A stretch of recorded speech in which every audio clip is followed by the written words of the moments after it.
Stu, and in this video I'm going to do my week in review of reading.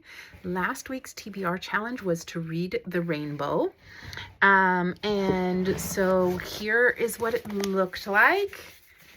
The red, orange, yellow, green, and blue.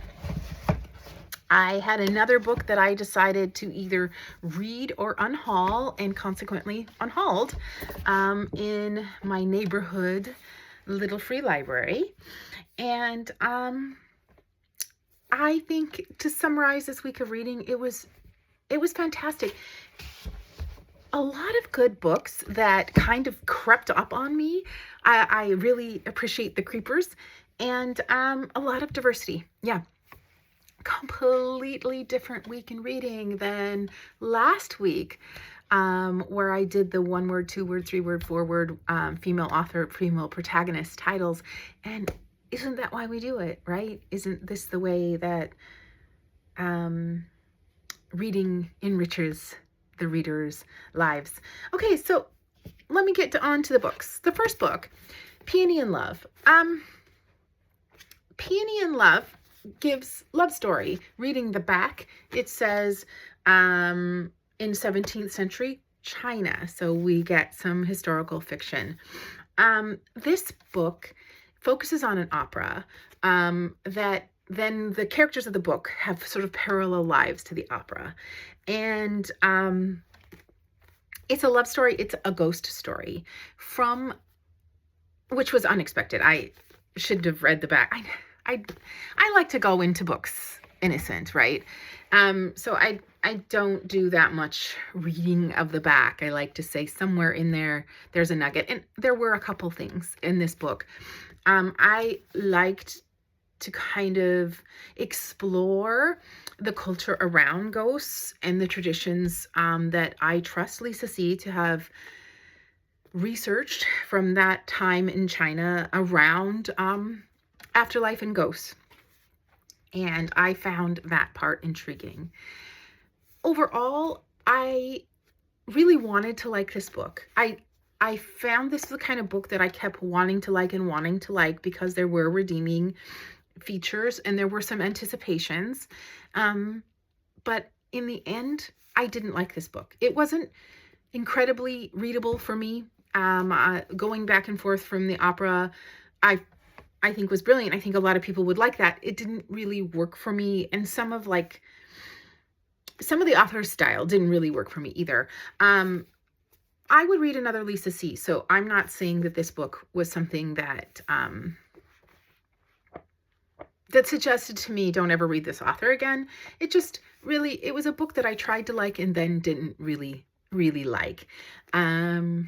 And therefore, I don't know who whenever I read a book, I think, who would I recommend this to, or who would I give this to, since I'm 100% unhauling. And I'm happy to put this back in a little free library. Someone might really dig a ghost story or historical period fiction, and this would be a book for them, and or operas, right? The next book, The Sweetness of Water, was my orange selection. This was an Oprah book club. Not 100%, but Oprah book clubs generally are decent reads for me. Even though I don't necessarily get behind celebrity book clubbing, I understand its purpose in the biz, maybe. And this one delivered. I really liked this book. This is a book that, when and if it comes back to me in some other capacity in life, I will reread. This was my first male author in quite a long time, and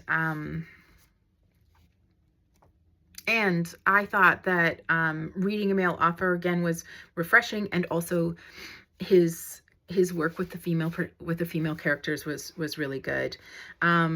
This follows two brothers during Reconstruction who are freemen, and a family that hires them.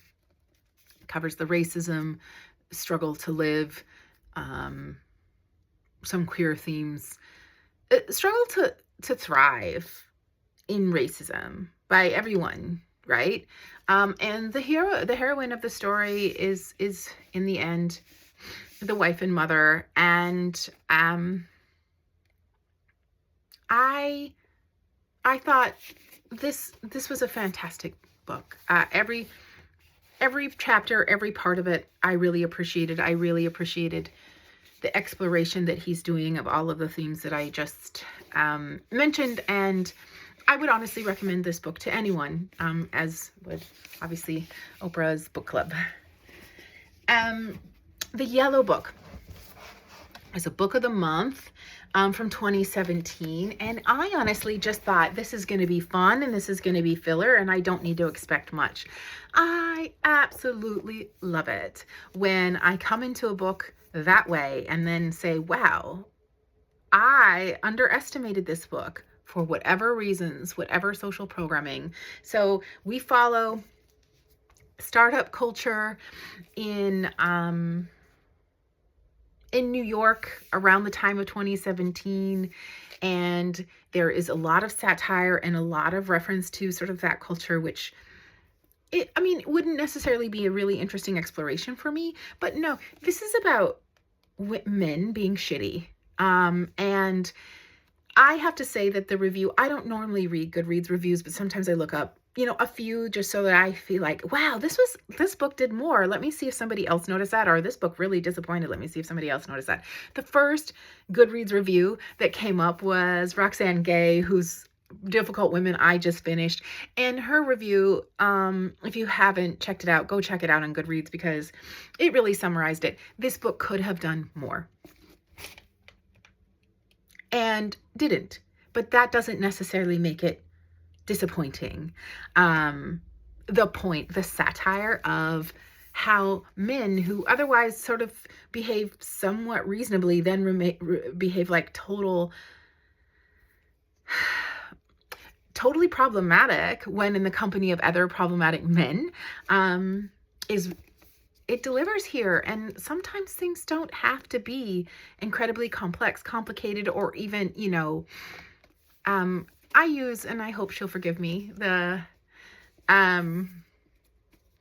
reference of Lady Gaga. Lady Gaga is a substantial artist. She could do opera. She could do any kind of music genre, which would be more, I guess I'm going to use the word highbrow, elite, complex, but she chose pop. Pop is the way she expresses herself.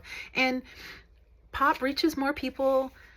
Pop is easier to digest for all of the reasons. And I kind of feel like this book, this author is sort of like and the same with Playing with Boys.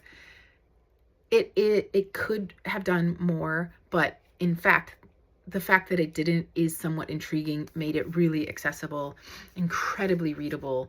And yeah, like I was raving about this book to people that saw me reading it. I was like, this book is about a startup, but not really. And I believe 2017 might have been around the hashtag Me Too movement, which is a movement in history, which makes sense. And also the issue of sexual harassment, SA,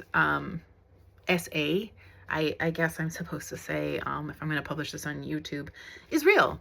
And it existed, it's covered in Playing with Boys, published in 2004. So it existed much before the movement and still continues to exist after the movement. So I would think this, although it's a definitely contemporary period of that, contemporary lit exploration during that period is relevant. It will be relevant later, and it would be a fun look back at that time too. The next book kind of crept up on me. I thought, man, maybe they're going into a little too much character development. That is The Farm, Joan Ramos. This is the first and only, in the best of my recollection, Filipino-American author I have ever read. For that, I feel blessed to have read this book. This book covers a concept of facility that does surrogacy, and definitely covers all of the issues around classism and racism that really play out in who has access to healthcare, who can afford to not carry their babies if they don't want to and have some other woman do it because perhaps this woman is choosing to do that because she has no other options in her life in which to be any kind of upwardly mobile and or even survive. It's broken down and the chapters are different characters and different points of view. I really appreciate that narrative tool, and it took me a while to get into it, but by the end, I really, she had me. Thank you, John Ramos. You really had me by the end. It became more and more clear, all of the things that you were doing, the statements that you were making, and even the story that was being told became more clear. Definitely liked The Farm. Again, would recommend it to almost anybody. And yeah, was glad this is somewhat a recent haul, so I was glad that I found it for the green.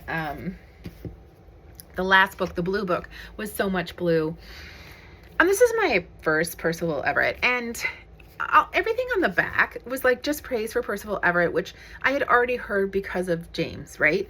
And then it says, you know, somewhere on the back or somewhere in one of the pages that one browses around when they're picking a book, that this is like Percival Everett, the author of then, at that point, 2017, 30 novels. So this is an author's author, right?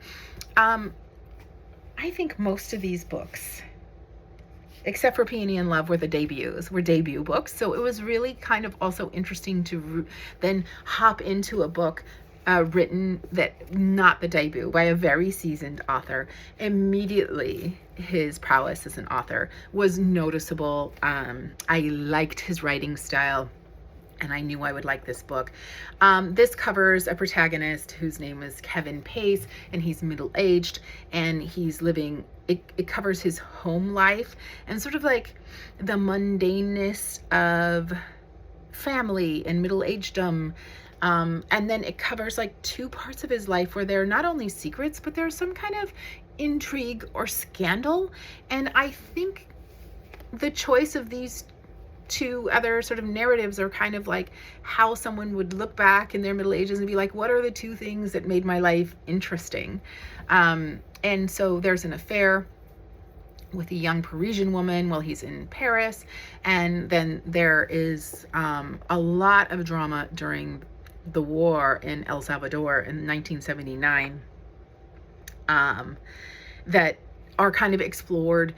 And the different chapters are those three sort of epochs in Kevin Pace's life, and kind of like reads like that. Like, this is a sum total of an otherwise somewhat boring, if not mundane life with, you know, family drama, the stuff that comes up.